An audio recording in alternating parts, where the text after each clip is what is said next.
말씀을 주셨어요. 신해산 언약의 말씀을 주셨습니다. 민숙이라는 단어의 히브리어는 미드리바라는 말입니다. 이 말이 광야에서라는 뜻이에요. 그러니까 민수기가 광야에서라는 뜻입니다. 이것이 우리나라 말로는 민수기는 백성들의 수를 세는 것, 인구조사를 말하죠. 근데 인구조사 그 안에 광야에서 그들이 살았어요. 그러면서 1차 인구조사, 2차 인구조사, 두 번의 인구조사를 합니다. 근데 두 번째 인구조사가 좀 더 줄어들었어요. 그 중간에 민수기는 훈련이 있어요. 훈련. 그래서 이스라엘 백성들이 그 광야에서 훈련 받는 내용입니다. 그 훈련이 쉽지가 않죠. 광야를 걸어가면 쉽지가 않습니다. 저는 그곳을 한 번도 가지 않았기 때문에 잘 실감이 되지 않아요. 그래서 다녀왔던 분들의 말을 들었고 또 영상을 보니까 정말 원망하고 불평할 수밖에 없겠구나, 그런 생각이 듭니다. 그 광야는 때아피치고요, 걸어가면 힘들어요. 그래서 하나님이 구름 기둥과 불 기둥으로 그들을 인도하지 않으면 도저히 걸어갈 수 없는 땅입니다. 그래서 광야예요. 그 광야에서 그들이 정말 진을 치고 성막을 중심으로, 출애굽기에서 성막이 완성됐잖아요. 그 성막이 완성돼서 그 이스라엘 백성들이 동서남북에 세 지파씩 진을 치고 그 성막을 중심으로 살았어요. 그렇게 살려고 하니까 인구조사를 해야 되잖아요. 인구조사를 해서 각 지파가 몇 명씩인지, 각 우두머리가 누가 될지 정한 겁니다. 그 내용이에요. 그래서 그 성막 중심으로 살아낸 내용입니다. 그리고 2차 인구조사는 그들이 훈련이 다 끝났을 때 모압 평지에서 다시 한번 인구조사를 하게 된 겁니다. 민수기 말씀은 레위기 말씀대로 살아내는 훈련을 말하는 거예요. 레위기 말씀을 주셨고 그 말씀대로 살아내는 훈련을 말씀하는 거예요. 어디에서요? 광야에서 살아내는 훈련입니다. 이스라엘 백성들은 애굽에서 출애굽했습니다. 그런데 그들이 애굽을 떠났는데 여전히 애굽의 근성이 남아 있었어요. 그 근성은 종의 근성입니다. 왜냐하면 430년 동안 그들은 애굽에서 살았기 때문에, 종살이했기 때문에 그 습성이, 그 근성이 배어 있었어요. 그런데 처음에는 그렇지 않았습니다. 애굽의 총리였던 요셉이 그 아버지와 가족을 불렀을 때 고센 땅을 줬죠. 그 고센 땅은 가장 좋은 땅입니다. 가장 비옥한 땅이에요.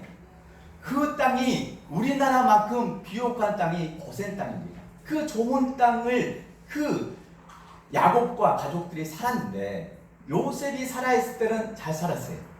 별 이상이 없었습니다. 그런데 요셉이 죽고 난 이후에 이제 문제가 생긴 거예요. 그들이 왕이 바뀌면서 그 가족들이 종살이 하게 된 겁니다. 바뀌어버린 거예요. 그러면서 그 가족들이 길게 살면서 430년을 살면서 엄청난 인구가 늘어나면서 번성하면서 그들이 그 바로가 시키는 일만 하게 된 거예요. 바로가 주는 음식만 먹게 된 거예요. 그렇게 근성이 되어버렸습니다. 그 근성이 광야에 나왔는데 그리운 거예요. 왜냐하면 고센 땅에서 먹었던 그 부추나 그 음식들이 기가 막혔거든요. 맛있었거든요. 왜냐하면 비옥한 땅에서 나왔기 때문에. 고기도 기가 막히게 맛있었어요. 그래서 그들이 고기가 없어서 불평하고 또 먹을 것이 없어서 광야에서 불평하고 그런 겁니다. 그 땅에서 그것이 주는 것이 너무 많았기 때문에. 그런데 바로가 주지 않으면 아무것도 먹지 못했습니다. 바로가 시키지 않으면 그들은 변화가 되지 않았어요. 그래서 그 근성 훈련이 바로 광야에서 이루어지게 된 겁니다. 이렇게 광야에서 그들이 살아가면서 그들은 광야에서 10번 불평하고 원망했습니다. 10번이면 40년이면 우리가 4년에 한 번 원망하고 불평한 겁니다. 양호하잖아요. 4년에 한 번 불평하고 원망하면 양호한 거잖아요. 꽤 괜찮은 사람이잖아요. 근데 이스라엘 백성들이 그랬는데 하나님은 그 훈련을 시킨 거예요. 그 훈련을 광야에서 시킨 겁니다. 원망하고 불평한 것은 그 아론과 모세를 원망하고 불평한 것은 바로 하나님을 원망하고 불평한 것이에요. 그래서 그 원망과 불평은 하나님의 존재, 하나님의 사랑, 하나님의 은혜를 다 잊어버린 겁니다. 하나님의 존재 자체를 그리워하지 않는 거죠. 그래서 하나님은 그 훈련을 하게 된 거예요. 우리 오늘 본문 말씀 한번 읽어볼까요? 1장 1절 말씀을 먼저 읽어보겠습니다. 1장 1절 말씀 읽겠습니다. 이스라엘 자손이 애굽 땅에서 나온 후 둘째 해 둘째 달 첫째 날에 여호와께서 시내 광야 회막에서 모세에게 말씀하여 이르시되, 첫 번째 하나님이 그 시내 광야에서 회막을 졌죠. 그 회막에서 하나님이 모세에게 말씀하셨어요. 남자의 수를 세라. 전쟁에 나갈 만한 남자의 수를 세어라 라고 말씀한 거죠. 그래서 인구 조사를 하게 된 겁니다. 그들이 성막을 중심으로 진을 치고 살았을 때 그들은 하나님을 잘 섬겨야 돼요. 그래서 지파별로 배정이 되었고, 하나님께 예배하면서 또한 적이 침략하니까 그 공격에 대비해서 전투 태세를 갖추게 된 거죠. 실제로 광야에서 3번의 전쟁이 일어납니다. 이 하나님이 그렇게 인구 조사를 하게 했는데, 중요한 것은 그들이 광야에 살면서 그 원망과 불평 가운데 나갈 때 우리가 하나님이 그것을 훈련했다라고 하는 겁니다. 욥은 참 대단한 사람입니다. 욥은 고난을 당했을 때 하나님을 욕하지 않았습니다. 하나님을 욕하지 않았다는 것은 하나님을 원망하지 아니했다는 거죠. 왜냐하면 사탄이 하나님께 물었을 때 까닭없이 욥이 하나님을 경외하겠느냐라고 말하죠. 욥기 1장 9절 말씀에 이렇게 말합니다. 사탄이 여호와께 대답하여 이르되, 욥이 어찌 까닭없이 하나님을 경외하리이까? 까닭없이 어떻게 그 욥이 하나님을 경외하리이까라고 말하는 겁니다. 그는 하나님의 복 가운데 동방의 의인이고 부자였어요. 그래서 그의 소유물이 많았기 때문에 그의 소유물을 치면 틀림없이 욥이 욕할 것이다. 하나님을 욕할 것이다. 원망할 것이다. 라는 겁니다. 그래서 이것을 시험해 보자라는 거예요. 실제로 그래서 그 사탄이 시험하게 됐죠. 그 첫 번째 시험은 바로 그 집에 재산을 다 잃어버릴 거예요. 근데 하나님 그 욥이 욕하지 않습니다. 그래서 사탄이 그러면 자녀와 그의 몸을 치자라고 말합니다. 그가 자녀가 다 죽는 고통을 당하고 이후에 종들이 죽고 또 자기 몸이 욕창에 걸렸는데 그가 하나님을 욕하지 않는 거예요. 사탄은 분명히 말합니다. 욥기 2장 5절 말씀에 이제 주의 손을 펴서 그의 뼈와 살을 치소서, 그리하시면 틀림없이 주를 향하여 욕하지 않겠나이까. 이제 살을 치면 그가 욕하지 않으니까. 그래도 그는 욕하지 않습니다. 하나님을 욕하고 원망하지 않아요. 근데 그 아내는 이렇게 말하죠. 그의 아내가 그에게 이르되, 당신이 그래도 자기의 온전함을 굳게 지키느냐 하나님을 욕하고 죽으라 라고 말합니다. 그래도 욥은 하나님을 욕하지 않아요. 왜냐하면 하나님은 생사화복을 주관하신 분이기 때문에, 생명도 사망도 화도 복도 주시는 분이기 때문에, 그것을 주시는 분이고 또 걷어가시는 분이라고 믿었기 때문에 욕하지 않았습니다. 욥이 생각하는 하나님에 대한 생각은 선하신 하나님이에요. 악하신 하나님 믿는 게 아니었습니다. 좋으신 하나님을 믿었어요. 그 좋으신 하나님이 반드시 나를 인도해 주실 것이다.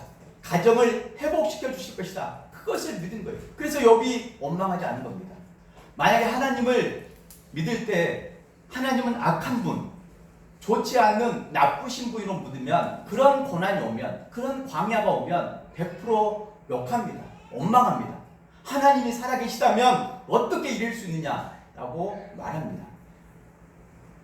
욥이 생각하는 그 좋으신 하나님을 믿었기 때문에 욥은 욕하지 않고, 그 아내도 차라리 욕하고 축원하고 했을 때 끝까지 욥은 욕하지 않는 거예요.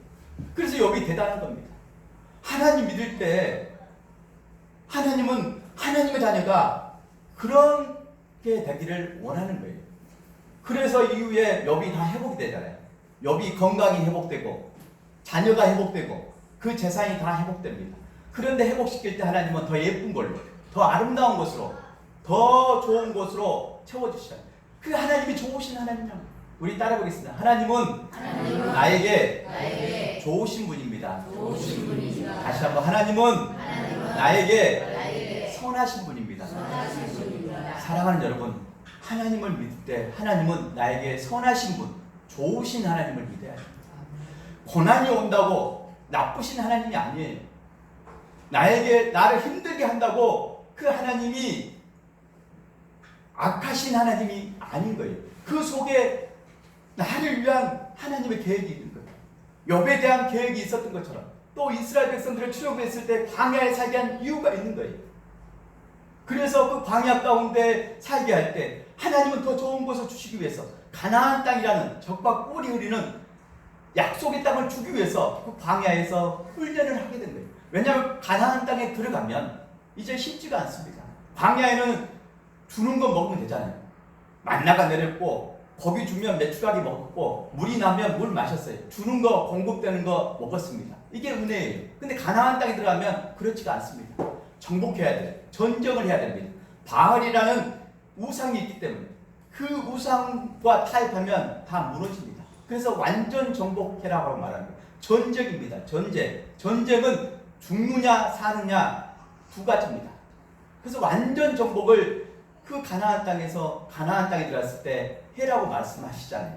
그 광야에서 그들을 가나안 땅에 들어갔을 때 그렇게 해라고 끊임없이 말씀 훈련을 하게 된 거예요. 이게 그들이 광야에 살 때 하나님의 훈련이었습니다. 근데 광야에 살 때 말씀 훈련 해 나갈 때 그들이 그때 그 훈련 가운데 나갈 때 불평하고 원망하는 그런 경우도 있었던 거죠.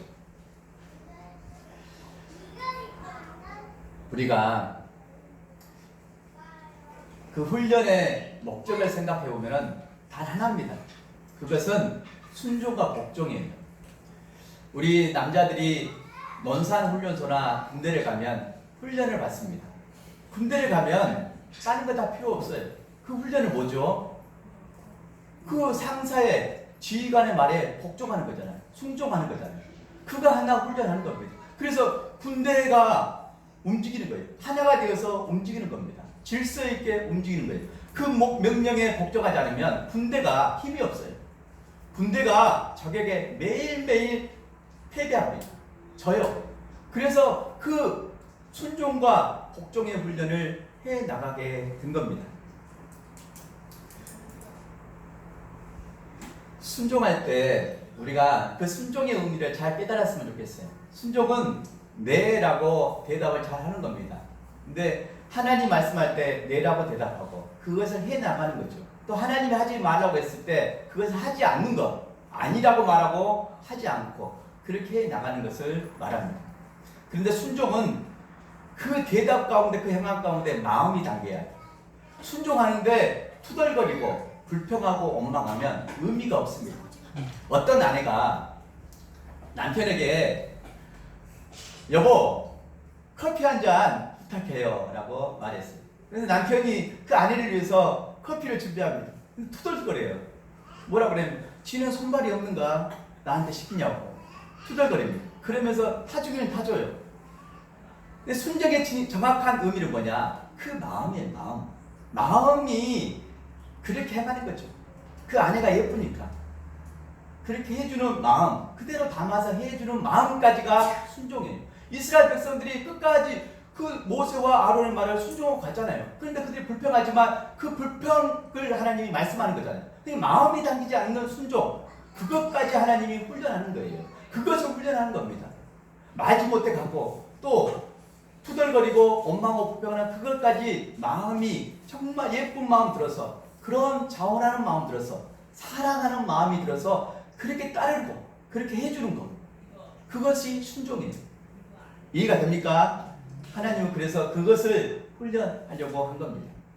이스라엘 백성들은 출애굽해서 광야를 걸어갈 때 왕의 대로를 가야 됩니다. 그 왕의 도로가 민수기에 보면 나오는데 그 왕의 도로가 에돔에 있어요. 에돔은 이스라엘의 형제죠. 그런데 그 에돔의 왕이 허락하지 않습니다. 그래서 가까이 갈 수 있는데 돌아서 가죠. 그때 이스라엘 백성들이 원망하고 불평합니다. 그래도 힘든데 또 이 길을 돌아가라고, 이 이삿짐 다 지고 자녀들 이끌고 이 짐승들 이끌고 또 돌아가라고, 이 때와 끝에 그러면 투덜거리고 불평했어요. 아론과 모세를 원망하고 불평했습니다. 그때 하나님이 불뱀을 보내서 그 이스라엘 백성들을 물게 했어요. 그래서 광야에서 그들이 불뱀에 물린 사람들이 쓰러지고 죽은 거예요. 그러면서 그 불평하고 원망을 드렸던 모세가 할 게 없잖아요. 마음이 공고하고 차량에서 아무것도 할 수 있는 게 없습니다. 그래서 하늘에 계신 하나님께 기도했죠. 그런데 하나님이 모세에게 말합니다. 모세에게 놋뱀을 만들어서 장대에 세우라라고 말합니다. 민수기 21장 8절 말씀에 이렇게 말합니다. 여호와께서 모세에게 이르시되 불뱀을 만들어 장대 위에 매달아라. 물린 자마다 그것을 보면 살리라. 모세가 놋뱀을 만들어 장대 위에 다니 뱀에게 물린 자가 놋뱀을 쳐다본즉 모두 살더라. 아멘. 그렇게 했을 때 놋뱀을 보고 쳐다본 사람이 살더라라고 말합니다. 이게 믿음입니다. 하나님 말씀을 들었을 때 건성으로 듣고 건성으로 흘리는 것이 아니라 귀담아 들어서 새기는 거죠. 그들은 그것을 귀담아 듣고 새긴 사람은 그렇게 했어요. 놋뱀을 쳐다본즉 살더라. 살게 된 거예요. 그 광야에서 살았어요. 하지만 계속 불평하고 원망한 사람은 그게 무슨 소용이 있어? 그게 우리를 살리겠어? 우습게 여기고 그렇게 했던 사람은 그 불뱀에 물려서 계속 죽어간 겁니다. 이게 순종과 불순종의 차이예요. 그래서 우리 마음을 담아서 하나님 말씀을 존중히 여기는 거죠. 어르신들의 말에 존중히 여기는 거죠. 부모님 말에 존중히 여기는 거죠. 그게 순종이라는 거죠. 그 순종의 차이는 엄청나게 다릅니다. 모든 신앙의 결론은 순종이에요. 능력 있는 것 이전에 더 중요한 것은 순종이에요. 베드로가 능력이 있었지만 고기 한 마리 잡지 못했을 때 밤새도록 수고해서 나갔지만 고기 한 마리 잡지 못했을 때 예수님이 그를 만나주시고 부활하신 예수님이 그를 만나주시고 깊은 데에 그물을 던지라고 했을 때 그는 그 말씀에 의지해서 그물을 던졌어요. 던졌기 때문에 고기를 잡은 거예요. 만선의 축복을 누리게 된 겁니다. 순종이잖아요. 아무리 능력이 있어도 순종하지 않으면, 말을 듣지 않으면 계속 훈련입니다. 들었을 때 그 능력을 체험하는 거예요. 오늘 믿음의 확신은 경험입니다. 그 경험이 쌓였을 때 확신이 되는 거예요. 그렇잖아요. 우리 삶의 경험이 계속 쌓였을 때 확신이 들잖아요. 아, 그렇게 하면 돼. 이렇게 하면 안 돼. 그것이 경험에서 나오잖아요. 오늘 우리가 하나님 말씀에 순종하게 갔을 때 그 순종의 경험을 통해서 아, 그것이 쌓였을 때 이제 믿음의 확신이 되는 거예요. 그 믿음의 확신으로 오늘 그 광야에서 은혜를 체험하는 거예요. 광야에서 말씀이 임하게 되고 그 말씀으로 내 마음이 새로워지고 또 힘을 얻는 거예요. 그렇습니다. 오늘 우리가 광야에서 은혜를 받아요.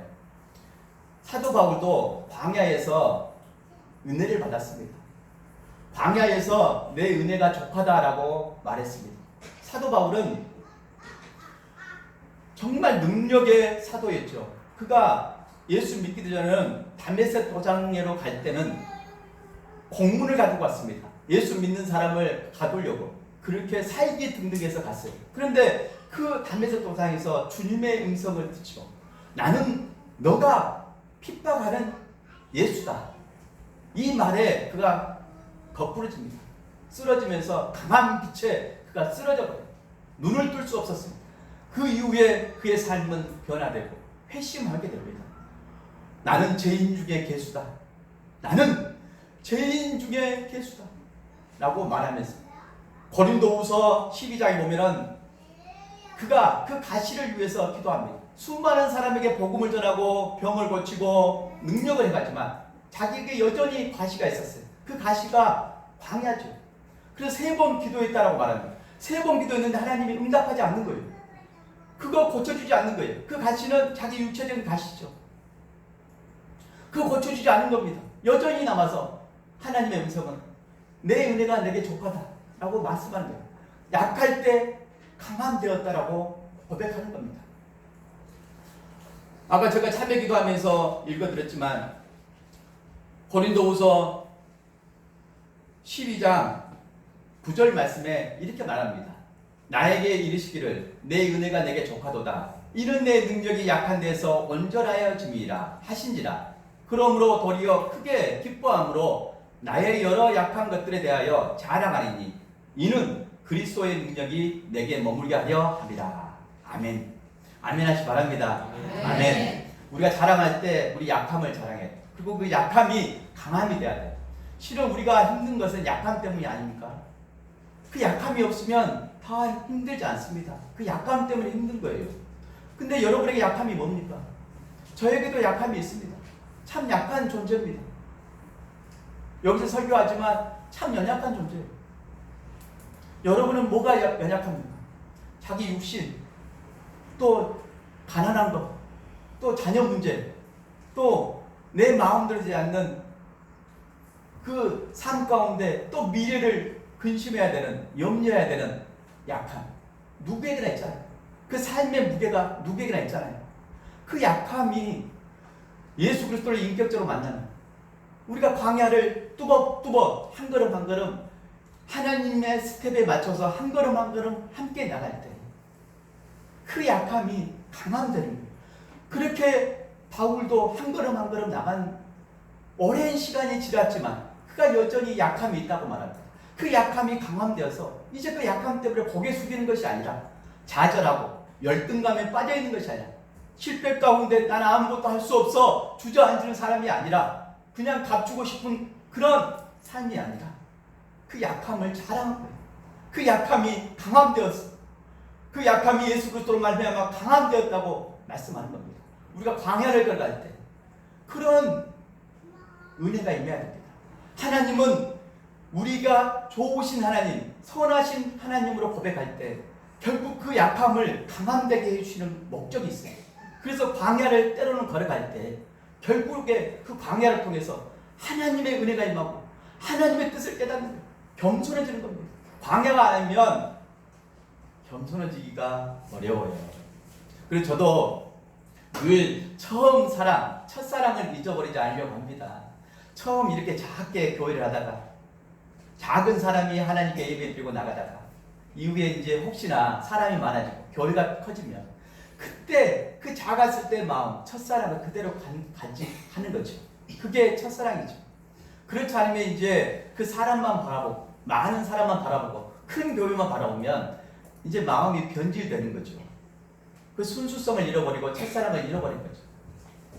그렇게 끝까지 나가려고 합니다. 여러분도 그런 믿음으로, 그런 마음으로 승리했으면 좋겠습니다.